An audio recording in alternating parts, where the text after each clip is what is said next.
El quinto evangelio. Samael Aun Weor. Conferencia número 42.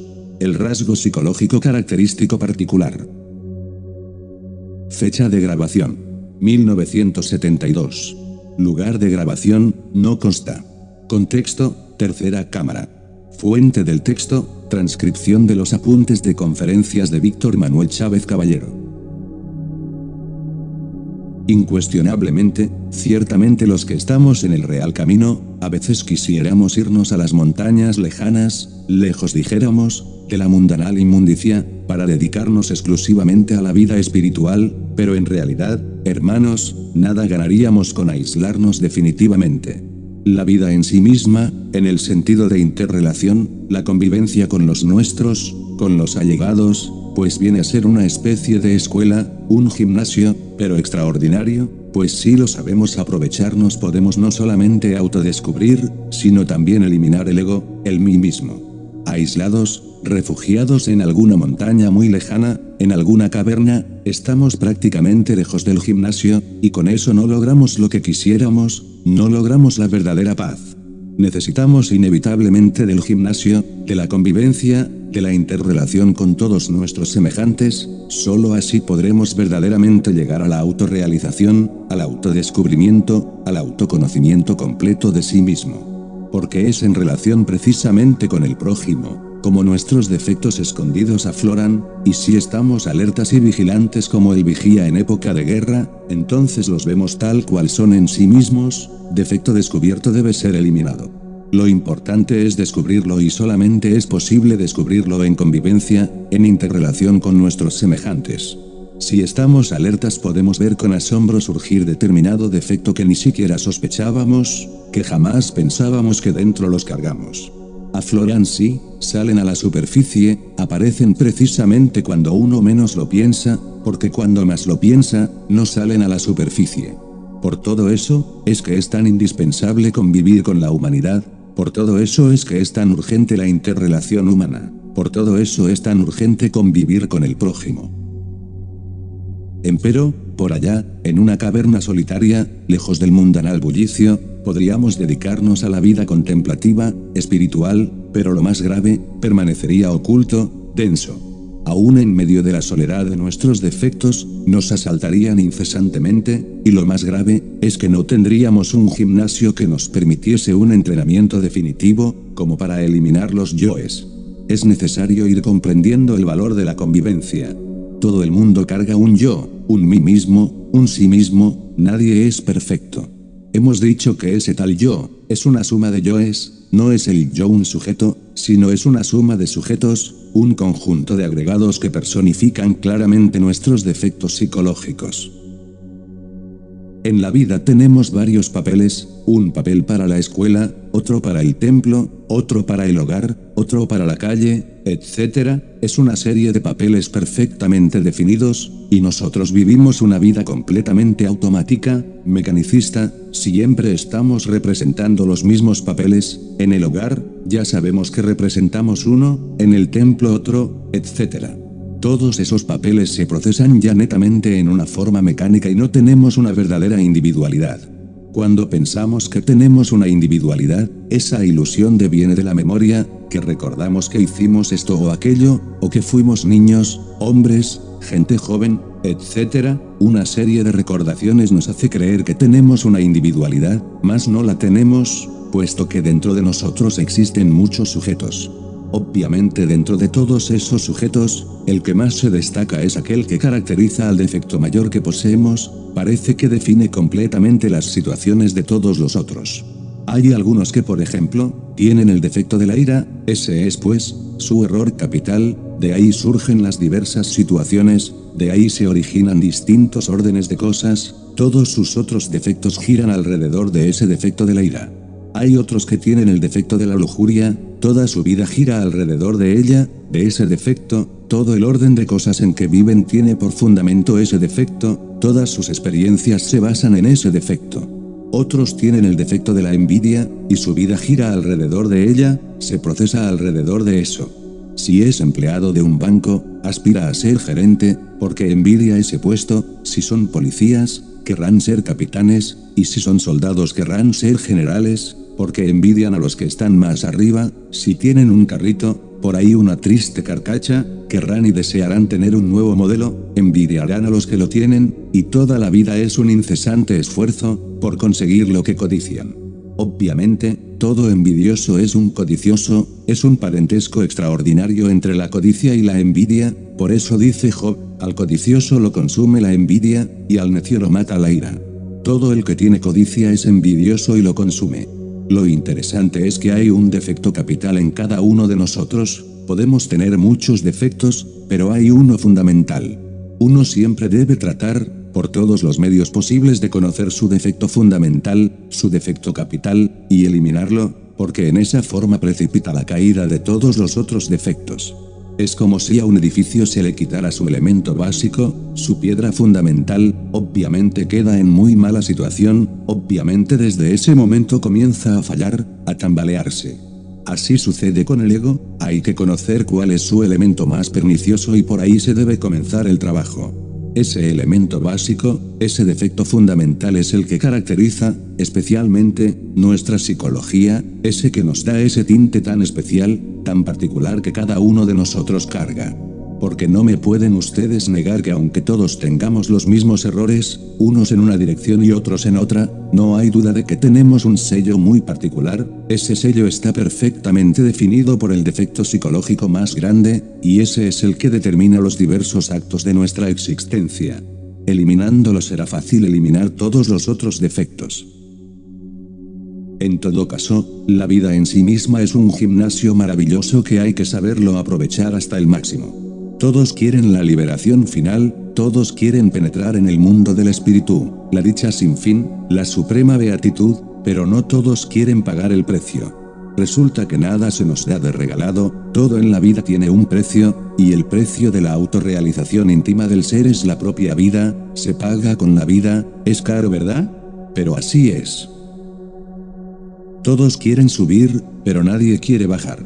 No es posible subir sin antes haber bajado. A toda exaltación le corresponde una humillación. Por eso, hermanos, si ustedes quieren subir, primero hay que bajar. Si observamos a los hermanos o miembros de las distintas organizaciones, vemos que todos aspiran a la luz inefable, quieren entrar al nirvana, quieren estar en comunicación con los mahatmas, convivir con los dioses inefables, etc., pero a ninguno de ellos se les ocurre bajar a la novena esfera, hundirse en los infiernos atómicos de la naturaleza para trabajar. Eso sí que no. Hasta miran con horror los mundos abismales, pero la cruda realidad es que los mundos infiernos en sí mismos constituyen la matriz del cielo, los dioses se forman en él. Así pues, hay necesidad de bajar para poder subir más arriba, más allá, para exaltarse aún más. Así pues, los mundos infiernos no han sido creados sin objeto, son necesarios, repito, constituyen la matriz de los dioses. Parece increíble que en las regiones abismales se formen los dioses y así es. En el hecho mismo, de conocerse a sí mismo hay bajada, porque si uno se ahonda en sí mismo para conocer su ego, sus defectos psicológicos, tendrá que hundirse en sus propios infiernos atómicos, puesto que esos distintos elementos que forman el ego, en sí mismo, están dentro de nuestros propios infiernos atómicos. Para conocerlos hay que bajar a esos infiernos, hundirse en sus propios abismos con el propósito de autoconocerse, y no buscar escapatorias evasivas. Si uno quiere irse para los cielos, el nirvana, sin haber tenido la molestia de sumergirse dentro de sí mismo, sin haber bajado a sus propios infiernos, pues lo único que consigue es el fracaso. Todo lo que uno lee por ahí, todo lo que uno escucha por ahí, no concuerda con la cruda realidad de lo que somos. Hay frases muy bonitas, de relumbrón. El evangelio crístico habla crudamente: el que quiera venir en pos de mí, niéguese a sí mismo, tome su cruz y sígame. Esto de negarse a sí mismo es muy duro. Tiene uno, para negarse a sí mismo, tiene que dejar a un lado la autoconsideración, el amor propio, etc. Uno siempre tiene la tendencia a autoconsiderarse, uno se quiere demasiado a sí mismo, uno desea siempre justificarse. A veces hacemos muchas piruetas con la mente para disculparnos a sí mismos de nuestros propios errores. Indudablemente, no queremos negarnos a sí mismos, y ese es un grave error. El que quiera realmente autorrealizarse, tiene que negarse a sí mismo, ponerse despiadado consigo mismo, jamás justificarse, nunca disculparse, nunca esconder los errores de sí mismo, porque lo curioso es que uno tiene errores, y lo sabe que los tiene, y se vive escondiendo los de los demás y no solo de ellos, sino de sí mismo, no quiere verlos, prefiere olvidarlos, sabe que los tiene y prefiere esconderlos. Claro, en esa forma, lo que hacemos es custodiar al ego, conservarlo, robustecerlo, aplazar su destrucción en el tiempo, en otros términos, dijéramos, perpetuar el error. Cuando uno comienza verdaderamente a ser despiadado con uno mismo, cuando ya no busca evasivas de ninguna especie, cuando ya no quiere justificarse más, cuando ha eliminado completamente toda autoconsideración, entonces el ego se disuelve, eso es claro. Conforme el ego se va disolviendo, la conciencia que está embutida dentro de ese ego, se va liberando, y conforme se va liberando, va despertando. Cuando el ego se ha eliminado totalmente, radicalmente, absolutamente, entonces esa conciencia queda despierta verdaderamente, convertida en lo que se llama el embrión áureo, o la flor áurea. Tal flor tiene que quedar en completo equilibrio entre lo espiritual y lo material, pero para llegar nosotros a poseer la flor áurea, necesitamos ser despiadados con nosotros mismos, no buscar evasivas de ninguna especie, no buscar justificaciones o disculpas, reconocer nuestros errores siempre, declararnos enemigos a muerte de sí mismo, ese es el camino que ha de conducirnos a la eliminación del ego, ese es el camino que ha de conducirnos a la muerte. Necesitamos morir de instante en instante, de momento en momento, solo con la muerte adviene lo nuevo. Empero, como les digo a ustedes, el ego no es un individuo, sino una suma de sujetos, un conglomerado de diversos yoes, que riñen por la supremacía, que quieren agarrar el control de toda la máquina orgánica, que quiere cada uno ser el amo y señor. Hemos de ir al grano, empezar por saber cuál es nuestro defecto mayor, por ahí precisamente es por donde hay que comenzar, por ese que nos caracteriza y que siempre nos ha caracterizado, y que viene a constituir prácticamente nuestra nota principal del morir, lo demás queda tan vacío como si se destruye la base de una máquina, ésta se va al suelo, como si se acabara con los cimientos de un edificio, indudablemente este se derrumba inevitablemente. Lo que es necesario, mis caros hermanos, es que ustedes se propongan a morir en sí mismos. Cuesta demasiado trabajo que ustedes se propongan a morir en sí mismos, el enemigo de esa resolución, es el yo principal que nos caracteriza a nosotros, llámese ira, orgullo, lujuria, es el principal, pero ese principal de ninguna manera quiere desaparecer, es ese el principal que acaba con las mejores resoluciones. El principal, nos da un carácter ya de costumbres, ha puesto en nosotros un sello, es tan grave ese sello que cuando se elimina, es como si hubiéramos muerto y vuelto a nacer. Nuestros semejantes, nuestros amigos, nuestros parientes nos desconocen, dicen ¿qué pasó? ¿No es este mi pariente, mi amigo, mi doliente? ¿Qué es lo que ha sucedido? ¿Por qué se ha vuelto así? Es decir, todos se extrañan. Cuán difícil es que ese defecto principal que nos caracteriza sea eliminado, no es tan fácil, es el que ha puesto el sello en nosotros. Repito, es la base principal de nuestro carácter, el todo, ese que hemos tenido desde el nacimiento y que nos ha definido toda nuestra existencia. Es él precisamente, el que nos ha dado la idiosincrasia psicológica que poseemos, condiciona al pensamiento de manera que la mente está embotellada, dijéramos, en ese defecto principal. La gente no sabe pensar por sí misma fuera de la botella en que está metida, trabaja la mente en virtud de su propio condicionamiento. De cualquier salida que tratemos de hacer de aquí, de allá, de aculla, seguro que se desliza por los cauces ya conocidos. El caso es que es marcado siempre por el defecto que nos caracteriza y parece que nunca tenemos ganas de salir de esos cauces, y cuando de verdad anhelamos salirnos, siempre volvemos como la vaca vieja, por el mismo portón. Dicen que, vaca vieja no olvida el portal.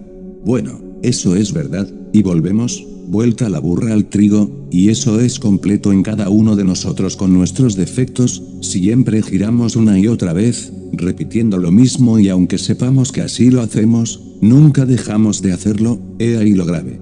Por ahí hay un hermanito del movimiento gnóstico, alguien cuyo nombre no menciono. Quiero referirme a cierto misionero, claro, de muy buenas intenciones, pero con determinado defecto de tipo psicológico. Como quiera que no cito nombres y apellidos, puedo darme el lujo de narrar, sin que haya murmuración. En determinado pueblo de Centroamérica, se le da la hospitalidad en una casa, pues ya está enamorando a la señorita de la casa, tiene que ser la señorita de la casa donde le dan hospitalidad, no otra, no se le ocurre. Llega por allá a otra ciudad, a un pueblo de Sudamérica y le dan hospitalidad, y enamora a la señorita de la casa. Lo corren de la casa, es misionero y es buen misionero, y no le he retirado de esa misión, porque nadie es perfecto, y no estamos llamados a juzgar a nadie.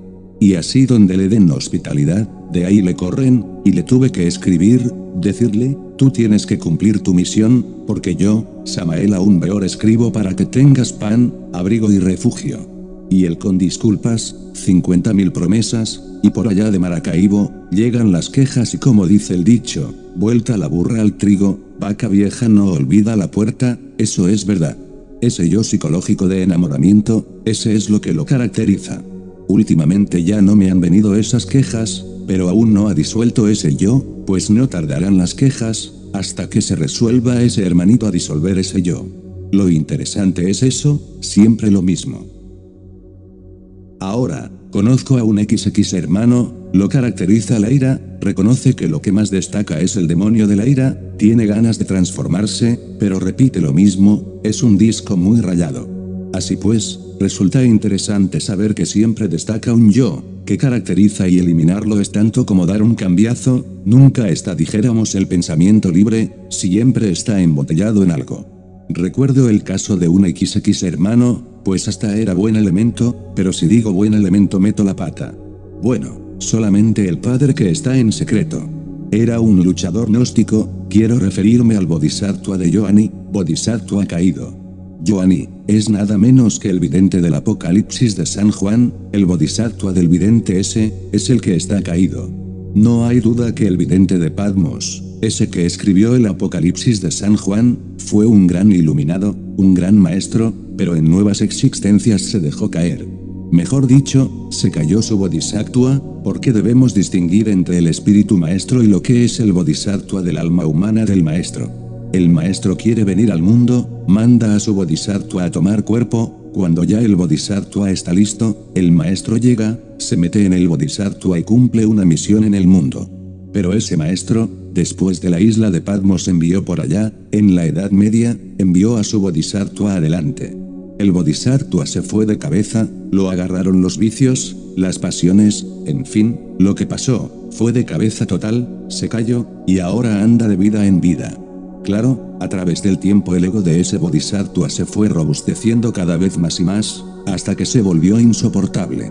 Alguna vez le hice ver sus graves errores, no los aceptaba, puesto que no los aceptaba intelectualmente, lo saqué del cuerpo físico en astral, ya estando fuera de la forma densa, invoqué a su propio real ser, a su verdadero, a su monada, a su maestro secreto.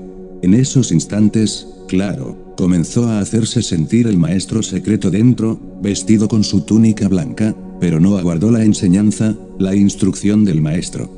Como quiera que su mente estaba enfrascada, metida entre el ego, al verse de pronto ostentando la blanca túnica, dijo, yo tenía razón en mi concepto, yo tenía razón en lo que estaba diciendo, yo tenía razón en tal o cual cosa. No aguardo explicaciones, ni aguardo instrucciones, ¿por qué? Porque la mente está entre el ego, y la mente piensa a su modo, como le da la gana, interpreta todo como le parece. Una señal luminosa, luego se la acomodó para justificar sus debilidades.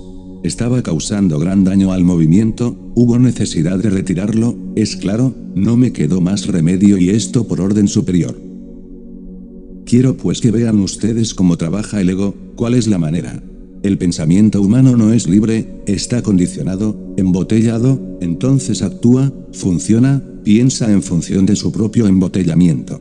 Ahora, si multiplicamos a uno de estos sujetos por 1 millón o por 3.000 millones de habitantes que tiene el mundo, podemos decir en qué estado se encuentra la humanidad, cuál es el estado en que se encuentra, verdaderos homúnculos racionales, humanoides, pero no humanos, llegar a ser humano en realidad, es algo diferente.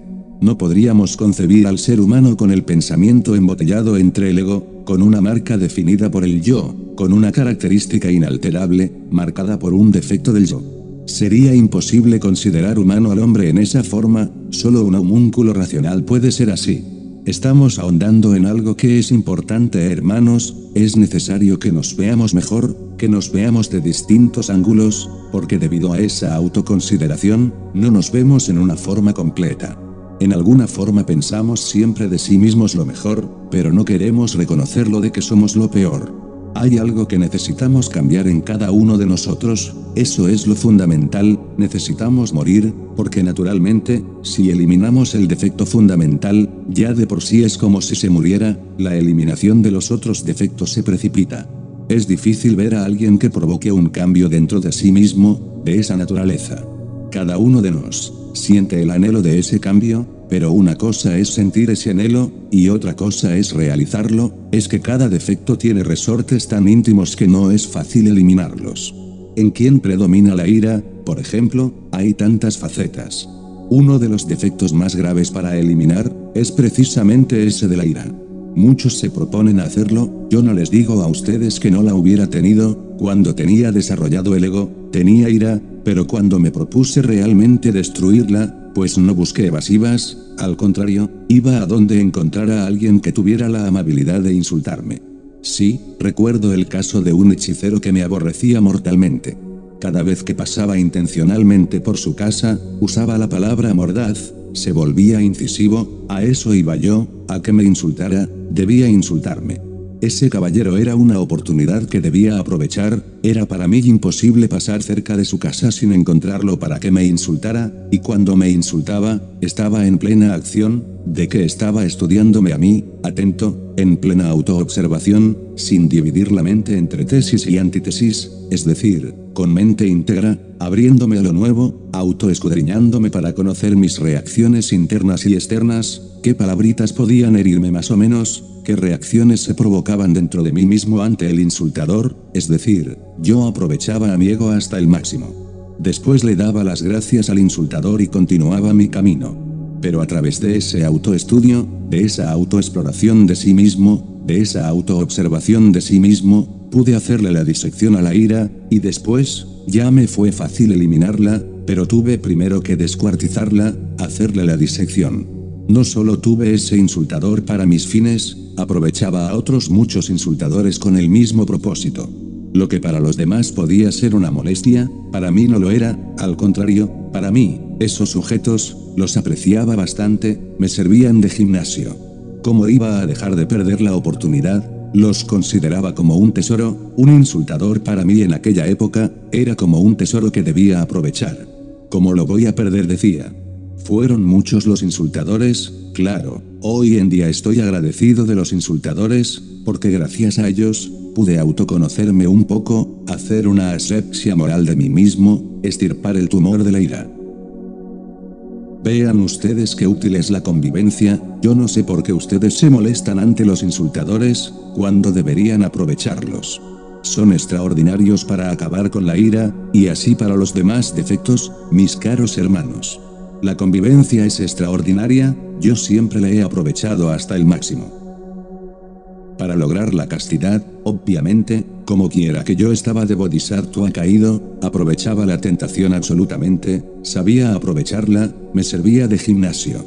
Alguna vez llegaba a determinado lugar, por ejemplo, hacer conjuraciones y todo a determinada dama, pues ella me recibía siempre en traje de Eva. Permanecía sereno, no lograba pues inmutarme en lo más mínimo, la aprovechaba para la castidad. No hay por qué salir corriendo, no, hay que pensar en aprovechar el gimnasio. Esa mujer comprendió que yo no era un individuo que se dejara llevar por lujurias, ni nada por el estilo y resolvió serenarse un poco. Quiero pues, que vayan comprendiendo este lenguaje, que aprovechen a convivir. Hay enfermedades que también son útiles, hay que saberlas aprovechar. Por ejemplo, nuestro hermano Gil, ha sufrido un poco por eso de su ingenio azucarero, ¿o no es así, hermano Gil? Puedes estar seguro de que en un pasado tuviste un buen apetito, tenías buen comer en pasadas existencias, obviamente tuviste en esta o en pasadas existencias el defecto de la glotonería. Te estoy diciendo esto porque sé que tú no te vas a ofender y te estoy ayudando, obviamente eso es claro. Por ahora se te obliga a tener esa dieta. Es bueno traer, por ejemplo, un manjar delicioso de esos que más apetecías, olerlo, sin embargo, renunciar, ahí está la medicina del karma. Cada enfermedad es una medicina para curar un error. Traer ahora los manjares que más te gusten, olerlos, saborearlos, pero no comerlos, para aprovechar la medicina. Es el karma, es la medicina que viene a eliminarte ese antiguo error, posiblemente que fue en vidas anteriores. Hay otros, por ejemplo, que contraen diferentes enfermedades. Por ejemplo, nuestro hermano él quiso desarrollar la clarividencia con sus ojos mirando a la luna, y un día, uno de esos tantos, la luna se los tragó, pero claro, no hay duda de que en pasadas existencias pudo haber hecho malos usos, o cometer actos de crueldad y ocasionó la ceguera. Hay quienes pierden las piernas, o nacen paralíticos, no hay duda que en pasadas existencias, usaron las piernas para correr como bandidos, para el mal, entonces ahora se les priva de las piernas. Empero todas estas enfermedades deben ser aprovechadas. Al ciego, aprender a desarrollar el infinito amor a sus semejantes. Al que perdió las piernas, tratar de disolver su ego, buscar la forma siempre de caminar por la vida recta, pero entonces debemos saber nosotros extraer de esas enfermedades la medicina salvadora. Como quiera que buscamos nosotros la eliminación del ego, necesitamos también comprender más a fondo el modus operandi del karma y que aprendamos a cooperar con él, así en vez de protestar contra el karma, usarlo como una medicina. Bienaventurado el hombre a quien Dios castiga, dice Job. En todo caso, como sujetos, somos máquinas definidas por tal o cual ego. No debemos pensar en nosotros como hombres, sino como homúnculos racionales, y lo que debemos hacer es crear la disponibilidad al hombre, convertirnos en hombres legítimos, estar dispuestos a eliminar los defectos, a morir. Lo que ha de nacer en nosotros es completamente diferente. ¿Qué es lo que ha de nacer en nosotros? Es el ser. El ser no tiene las características que nosotros tenemos. El ser no se desenvuelve por los caminos que nosotros nos desenvolvemos, el ser no tiene una forma, el ser dijéramos vive de instante en instante, no es del tiempo. Si dijéramos que después de la muerte continúa el ser, estaríamos diciendo un absurdo. Todo lo que continúe tiene un principio, todo lo que continúe tiene un fin, y el ser no tiene ni principio ni fin, por lo tanto, no podemos decir que continúe más allá de la muerte. El ser vive de instante en instante, de momento en momento. Si dijéramos que el ser tiene una característica definida, estamos equivocados, las características definidas son para el ego, no para el ser es el ser y la razón del ser, es el mismo ser. El ser es pleno, él no está solo, no está acompañado, se encuentra en plenitud. Si dijéramos que el ser está solo estaríamos mintiendo, porque el único que puede sentirse solo es el ego. El ser está más allá de ese sentimiento de soledad. Si dijéramos que está acompañado, esto de decir que está acompañado, que alguien necesita estar acompañado para poder estar con él, no, el ser no necesita que nadie lo acompañe, ni está solo, ni está acompañado, está en plenitud. Si dijéramos que el ser aspira a la felicidad, estaríamos mintiendo, porque cuando uno aspira a algo, es porque se inicia algo, uno aspira a tener dinero, porque no lo tiene, el ego aspira a la luz porque no tiene la luz, pero el ser no aspira a tener nada, porque él es luz, porque él es felicidad. Así pues, el ser no aspira a nada, porque el ser está hecho de la sustancia misma de la felicidad. Si dijéramos que por medio del intelectualismo llegamos al ser, eso es falso, obviamente. La sabiduría se transforma en amor y el amor en felicidad, el ser es eso, felicidad, en él hay sabiduría, en él hay amor, en él hay poder, pero como síntesis de perfección, en él hay bienaventuranza sin orillas, sin límites, sin embargo en él hay un equilibrio extraordinario, único. Aspirar al ser o mejor dicho, morir en nosotros es necesario pues, para que nazca en nosotros eso que no tiene ninguna característica, eso que no es del tiempo, eso que no continúa, que no tiene un principio, que no tiene un fin, etcétera, etcétera. Fin de la conferencia.